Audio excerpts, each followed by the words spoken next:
Bismillahirrahmanirrahim. Assalamualaikum warahmatullahi wabarakatuh. Perkenalkan, nama saya Mitra dengan NIM F1G1220053. Di sini saya akan menjelaskan dasar-dasar jaringan komputer. Kategori jaringan komputer. Jaringan komputer itu adalah dua atau lebih perangkat komputer yang saling terhubung atau terkoneksi antara satu dengan yang lain dan digunakan untuk berbagai sumber data. Jaringan komputer setiap titik akhir dalam jaringan memiliki pengenal, sering disebut sebagai alamat IP atau alamat kontrol akses media. Tujuan dari jaringan komputer ini adalah untuk mencapai tujuannya setiap bagian dari jaringan komputer dapat meminta dan memberikan layanan. Desain ini dikenal sebagai sistem client server dan digunakan di sebagian besar aplikasi jaringan komputer. Jenis-jenis jaringan komputer berdasarkan jangkauannya itu. 1. PAN, Personal Area Network. PAN adalah jaringan komputer atau titik akses yang digunakan untuk berkomunikasi dengan berbagai perangkat pribadi seperti komputer, ponsel, telepon, dan printer. Pengendalian PAN dilakukan dengan otoritas pribadi. Data yang dikirimkan oleh PAN adalah data pribadi karena digunakan untuk tujuan pribadi. Teknologi dan protokol yang digunakan oleh PAN antara lain Wi-Fi, Web, Bluetooth, infrared, dan lain-lain. Yang kedua itu LAN, Local Area Network. LAN adalah jaringan yang menghubungkan komputer atau server di lokasi geografis atau gedung yang sama dan terhubung melalui suatu media atau kabel jaringan. LAN memiliki config area sekitar 100 meter sampai 2 km, tergantung dari jenis kabel koneksi yang digunakan. Yang ketiga yaitu MAN, Metropolitan Area Network. MAN adalah jaringan yang mencakup area perkotaan seperti kota. MAN biasanya mencakup 2 atau lebih LAN di wilayah geografis. Suatu jaringan komputer dikatakan MAN jika memiliki radius 10-50 km. Aplikasi jaringan MAN sering digunakan untuk menghubungkan antar cabang perusahaan dan menggunakan wireless sebagai media transmisi. Yang keempat yaitu WAN, Wide Area Network. Wide Area Network adalah jaringan yang menghubungkan komputer di wilayah geografis yang lebih luas dan terhubung melalui telepon atau kabel satelit antar negara, antar benua, bahkan di seluruh dunia. Suatu jaringan dapat disebut WAN jika memiliki jarak koneksi multimedia lebih dari 100 km.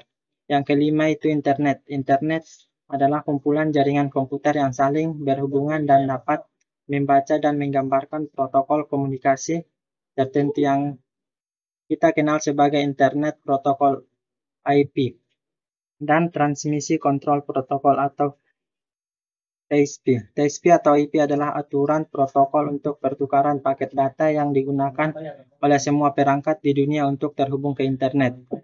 Berdasarkan jenis transmisinya, jaringan komputer itu dibedakan menjadi dua, yaitu broadcast dan point-to-point. Demikianlah dari materi saya, selanjutnya akan dibawakan oleh rekan saya Muhammad Fauzan. Baik, saya akan melanjutkan presentasi materi dari Mitra. Topologi dasar jaringan komputer. 1. Topologi bus. Topologi bus adalah topologi kabel tunggal yang menghubungkan setiap workstation dan server. 2. Topologi ring atau cincin. Topologi ring adalah topologi yang terlihat seperti pola cincin atau lingkaran. Dengan demikian, setiap workstation akan menerima informasi dari satu perangkat ke perangkat lainnya. 3. Topologi star atau bintang. Topologi star atau bintang adalah yang masing-masing workstation yang jalurnya yang terhubung langsung melalui server atau hub. 4. Topologi tree atau pohon. Topologi tree adalah kombinasi dari topologi bintang dan bus. Topologi ini bentuknya seperti akar pohon. Dapat dianggap perangkat hub yang hanya terhubung langsung ke bus pohon. Akar pohon berfungsi sama dengan setiap hub. Surat elektronik. Surat elektronik merupakan suatu media di mana untuk mengirimkan pesan dengan atau melalui jalur internet disebut juga surat elektronik atau juga dikenal dengan email. Terdapat beberapa fungsi dan manfaat di dalamnya, yaitu sebagai berikut. 1. Baik bermanfaat maupun bermanfaat untuk mengirimkan serta menerima pesan. 2. Sebagai alat atau media pemasaran.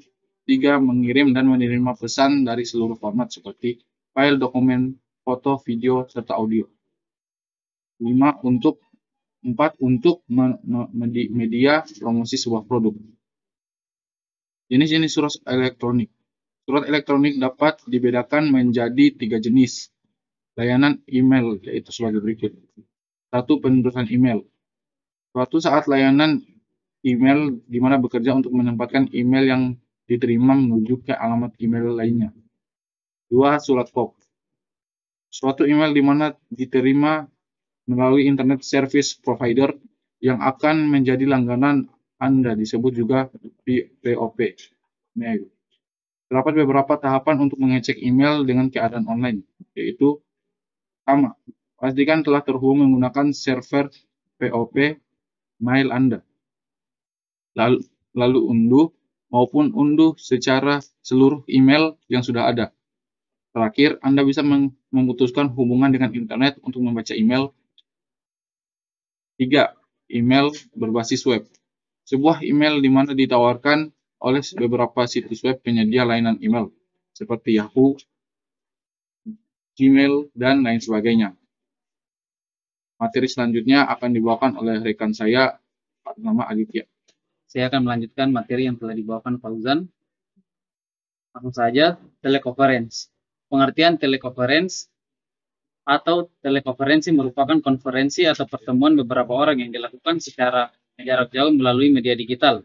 Aktivitas ini dikenal pula dengan istilah telewicara atau teleseminar. Keunggulan telekonferensi yang pertama, menghemat waktu dan biaya.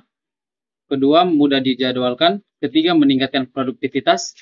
Keempat, fleksibel. Jenis-jenis telekonferensi. Yang pertama, audio telekonferensi. Telekonferensi ini hanya mengandalkan suara. Pesertanya terhubung secara interaktif lewat layanan media telepon. Yang kedua, autographic telekonferensi.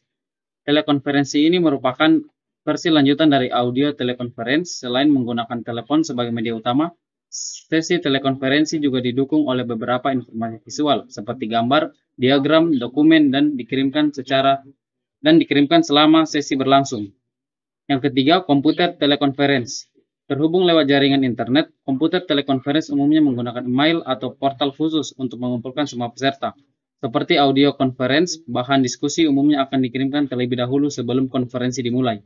Yang keempat, video telekonferensi. Video merupakan media yang dianggap efektif untuk melakukan aktivitas telekonferensi. Dengan media tersebut, telekonferensi beralih fungsi menjadi pertemuan tatap muka secara virtual, karena semua peserta bisa saling terhubung dan berinteraksi secara langsung. Selanjutnya materi akan dilanjutkan oleh teman saya, Fadrin. Baik, saya akan melanjutkan materi dari Aditya. Pesan instan. Pesan instan adalah suatu sistem pengiriman pesan dengan cepat melalui perantara jaringan internet dari suatu komputer ke komputer lain. Fungsi antarmuka. 1. Instant message untuk mengirim pesan kepada teman yang sedang online pada saat yang bersamaan. 2. Chat untuk menciptakan chat room dengan teman atau rekan kerja sehingga pembicaraan dapat berlangsung. 3. Web link untuk berbagi link web favorit. 4. Video untuk mengirim serta menyaksikan video dan melakukan chatting secara face to face dengan teman. 5. Image untuk melihat gambar yang teman Anda miliki. 6. File untuk berbagi file dengan mengirimkan file tersebut langsung kepada teman. 7. Talk berfungsi agar pengguna bisa benar-benar berbicara dengan teman mereka layaknya telepon. 8. Mobil kapabilitas untuk mengirimkan instant message melalui handphone. Selanjutnya akan dibawakan oleh Denny Rawan. Baik, saya akan melanjutkan materi dari Fadrin, penggunaan pesan instan. Yang pertama, jika komputer Anda belum memiliki peranti lunak IM, maka Anda harus mengunduh peranti IM dulu. Yang kedua, setelah peranti lunak berhasil diunduh, Anda harus menginstalnya. Yang ketiga, setelah peranti lunak IM Anda di komputer Anda, bukalah peranti tersebut. Yang keempat, begitu Anda terhubung dengan server, Anda dapat mengetik nama dan password. Jika ini pertama kalinya Anda terhubung, Anda harus melakukan pendaftaran terlebih dahulu untuk memperoleh akun. yang dapat digunakan sebagai langkah awal Anda menggunakan fasilitas ini. Ketika server melakukan verifikasi terhadap nama dan password Anda, maka Anda sudah tercatat sebagai member atau pengguna fasilitas ini. Yang kelima, setelah itu, komputer Anda secara otomatis akan mengirimkan data kepada server berisi informasi koneksi yang ada pada komputer yang Anda gunakan, berupa IP address dan number of part. Yang keenam, lalu server akan membuat file secara temporary yang akan mengoneksikan informasi untuk Anda dan list kontak yang Anda miliki. Lalu akan dilakukan pensinkronisasian dengan para pengguna yang ada dalam kontak list Anda dan akan menandai para pengguna yang sedang online. Yang ketujuh, kemudian Anda dapat mengklik nama orang yang sedang online tersebut dan sebuah halaman akan terbuka sehingga Anda dapat menuliskan pesan dan Anda dapat memulai percakapan. Yang terakhir, ketika percakapan Anda telah selesai, Anda dapat menutup halaman percakapan Anda dan Anda dapat mengakhiri koneksi serta keluar dari aplikasi tersebut. Pada saat yang bersamaan, akun Anda mengirimkan pesan pada server untuk mengakhiri sesi Anda. Server akan mengirimkan pesan kepada setiap rekan Anda bahwa Anda telah ada dalam kondisi log out, sehingga pengguna IM yang sedang online dan berada di kontak list Anda mengetahui Anda telah tidak terhubung lagi. Dapat juga disebut offline. Materi selanjutnya akan dibacakan oleh Banu Fadil. Materi selanjutnya yang dibawakan oleh saya yaitu mengubah teknologi informasi. Teknologi pada dasarnya adalah cara mengeksekusi penemuan sains dan memadukan dengan kebutuhan kita sendiri. Teknologi adalah istilah umum yang digunakan untuk merujuk pada berbagai alat, mesin, dan peralatan yang kita gunakan dalam kehidupan sehari-hari. Alat dan perlengkapan ini telah diciptakan oleh manusia untuk membuat tugas lebih cepat, lebih mudah, dan lebih nyaman. Sejak penemuan komputer dan ponsel, teknologi telah berkembang pesat. Manusia telah mencapai bulan dan menjelajahi luar angkasa. Hanya karena kemajuan di bidang aeronautika, bahkan dalam pekerjaan primitif seperti pertanian, begitu banyak kemajuan teknologi dengan alat-alat modern seperti mesin traksi dan teknologi traktor telah membantu kita membuat kemajuan. Contoh yang menonjol seperti meskipun ada banyak contoh di mana teknologi telah mengubah hidup kita, ada beberapa yang dianggap sebagai revolusi bagi umat manusia, yaitu digunakan di bidang robotika adalah salah satu contohnya. Saat ini robot digunakan oleh orang-orang di industri di seluruh dunia untuk berbagai tujuan. Mereka juga digunakan di tempat-tempat yang dianggap berbahaya bagi manusia sehingga melindungi kita. Salah satu bidang tersebut adalah pembersihan dan pengolahan limbah radioaktif. Pentingnya teknologi. Teknologi memiliki kepentingan tersendiri dalam kehidupan kita. Tanpa kemajuan teknologi, hidup kita tidak akan lebih sederhana dan lebih cepat. Modernisasi yang disaksikan dunia saat ini semuanya dimungkinkan karena perkembangan teknologi di berbagai bidang. Selain itu, ini telah membantu mengurangi risiko yang harus ditanggung oleh banyak orang, seperti pertambangan dan alat-alat baru yang tersedia, tugas-tugas berisiko dan lebih efisien juga. Kekurangan teknologi. Kelemahan teknologi dapat dilihat dengan cara berikut.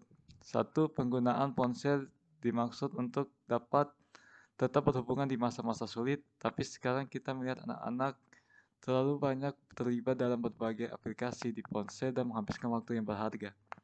2. Banyaknya kejahatan telah dilaporkan melalui penyalahgunaan teknologi digital. 3. Banyaknya orang yang telah memiliki pendidikan dasar yang diperlukan untuk memastikan penggunaan yang tepat dari teknologi yang tersedia saat ini. Bahkan, kebanyakan dari mereka menggunakan kepentingan fashion dan akhirnya disalahgunakan. 4. Orang-orang telah sangat bergantung pada teknologi sehingga mereka tidak lagi ingin melakukan aktivitas manual apapun.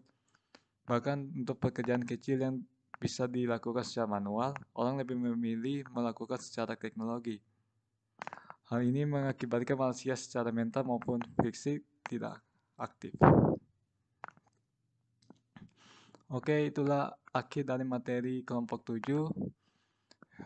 Semoga bermanfaat bagi teman-teman sekalian, dan apabila ada kesalahan dalam penyampaian dan materi, mohon dimaafkan. Akhir kata, Assalamualaikum warahmatullahi wabarakatuh.